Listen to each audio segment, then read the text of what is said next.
process. And I think this is something that institutions now relate with significantly. Good morning, everyone. To the leadership of Meru University of Science and Technology, an opportunity and privilege to be dialing and connecting with the university community in the context of the innovation week that is running in the institution. I really had planned to be at Meru University today, but unfortunately, due to certain obligations that relate to end of financial year and starting of a new financial year, I found it very difficult. As of yesterday, I really had to make changes that I can't travel, and I had to do a pre-recorded video of my presentation. So university leadership, led by Professor Odhiambo, it's really my honor, because this is one of the areas that I really want to support as many institutions as I can by virtue of the responsibility that I have heading the Kenya National Innovation Agency. So allow me to share a short presentation as I give my remarks, and then I can hand over the program back to the team.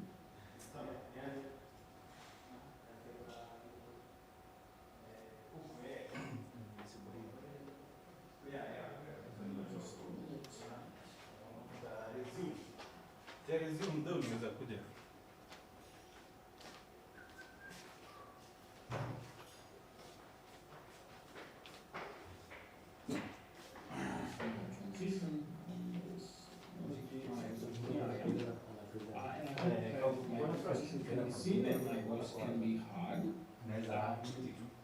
So my name is Tony Wansa, as some of you already know, and I am the current CEO of Kenya National Innovation Agency, where I joined a few months back, sometime late last year.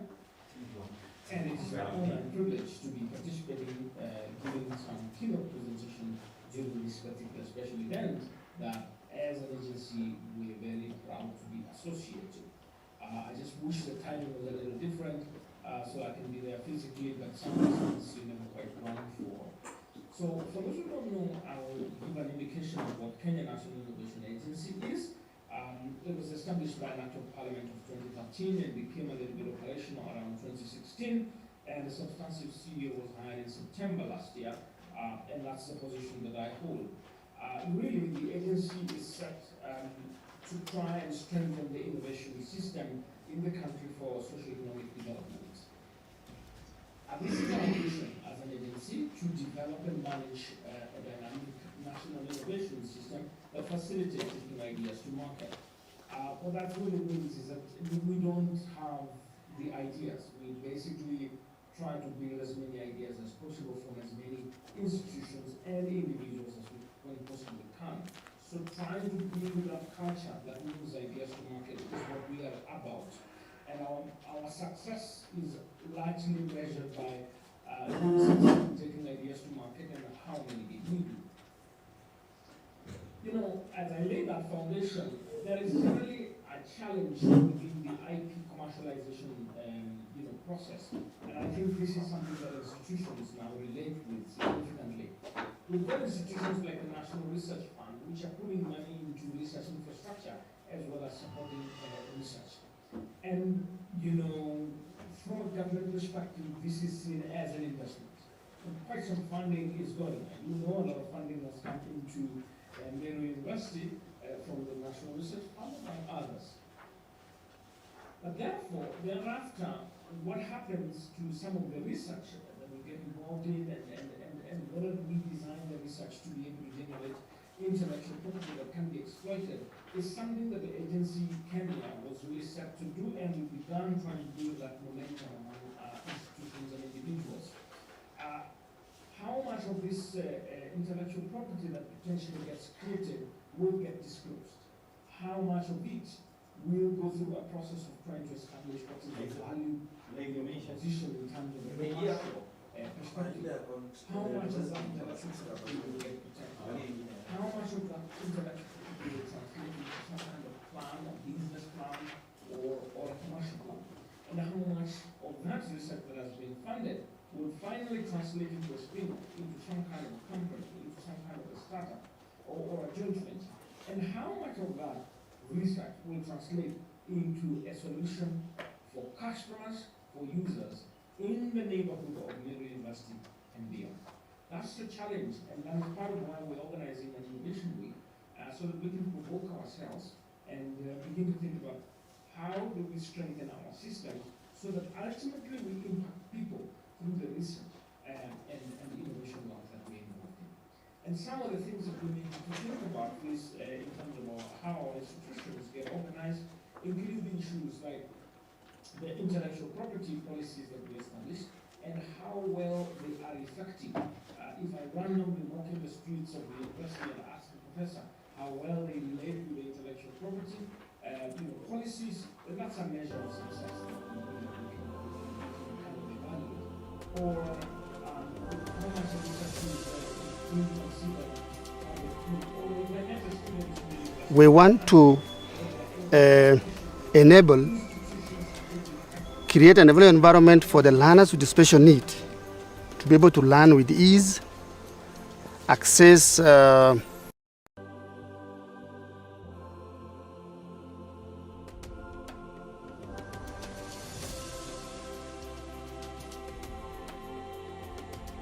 we want to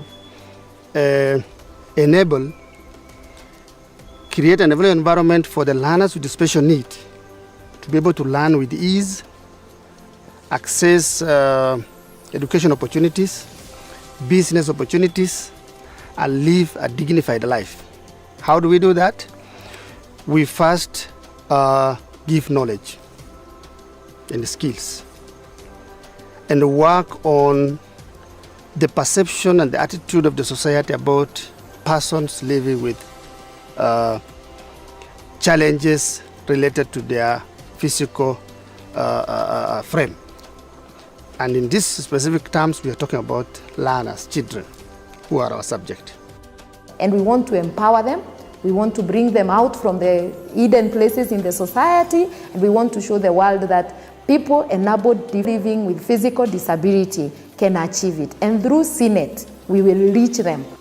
When we started the research, our plan was to start by training trainers of trainers.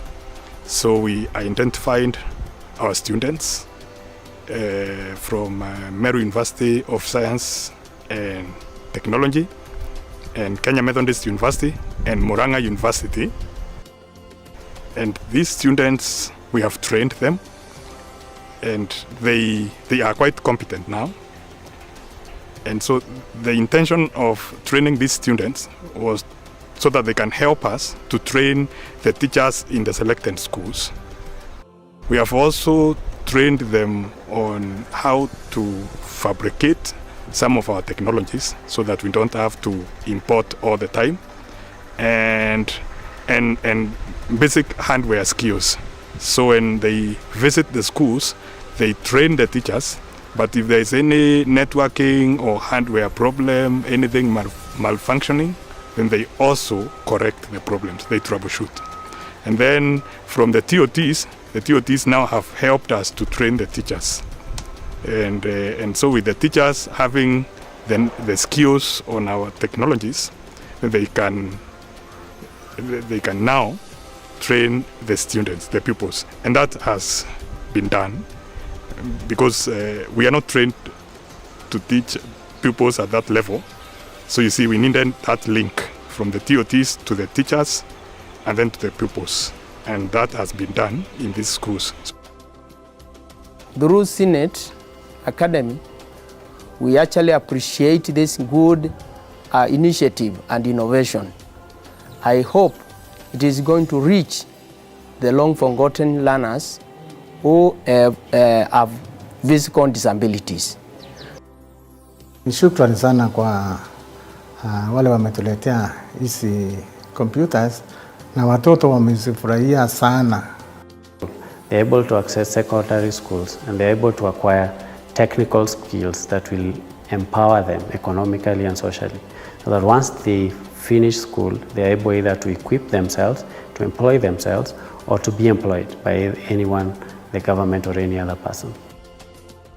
We expect that when the school comes back to normalcy, again the students that we have trained, they will assist us in training other students in order so that we make CNET not really being a project but something that is big enough that can be adopted in any part of the country.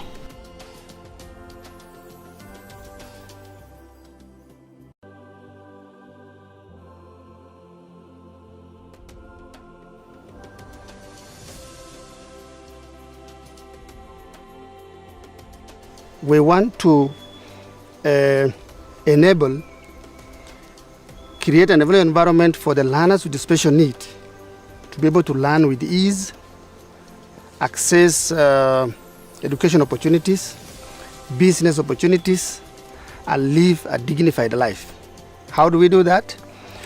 We first give knowledge and skills and work on the perception and the attitude of the society about persons living with challenges related to their physical frame. And in these specific terms, we are talking about learners,